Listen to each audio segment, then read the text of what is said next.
শবে কদরের নামাজ কত রাকাত, নিয়ত কিভাবে করব, কি কি স্পেশাল আমল আছে? লাইলাতুল কদর বা শবে কদর যেটাকে আমরা বলি, এই লাইলাতুল কদরে দাঁড়িয়ে বেশি বেশি নফল নামাজ পড়বো আমরা।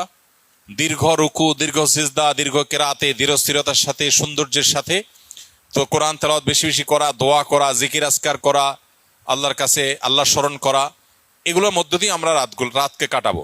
লাইলাতুল কদরে বিশেষ আমল বলতে একটা দোয়াই শুধু হাদিস দ্বারা আমরা জানতে পারি, সেটা হলো নবী করিম সাল্লাল্লাহু আলাইহি সাল্লাম মা আয়েশা রাদিয়াল্লাহু তাআলা আনহাকে শিখিয়েছেন যে লাইলাতুল কদর পেলে তিনি যেন এই দোয়া পড়েন, আল্লাহুম্মা ইন্নাকা আফুউন তুহিব্বুল আফওয়া ফাআফু আন্নী। আল্লাহ আপনি ক্ষমাশীল, ক্ষমাশীলতাকে আপনি পছন্দ করেন, অতএব আমাকে ক্ষমা করুন।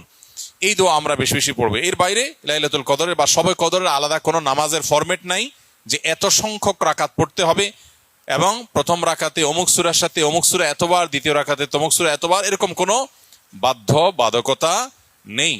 যে কোনো সূরা দিয়ে অন্য যে কোনো সাধারণ নামাজের মতো করে আমরা লাইলাতুল কদরের নামাজ পড়তে পারি। আর এর জন্য আলাদা কোনো নিয়ত নেই যে নাওয়াইতু আন উসাল্লিয়া সালাত লাইলাতুল কদর বা লাইলাতুল কদর নামাজ পড়ছি, এরকম কোনো আলাদা নিয়ত দরকার নেই। আমি লাইলাতুল কদর পড়ছি, আমার মাথায় আছে, এটুকুই নিয়ত ইনশাআল্লাহ যথেষ্ট হবে এবং সুন্দরভাবে সালাত আদায় করা, নামাজ পড়াটাই হলো গুরুত্বপূর্ণ।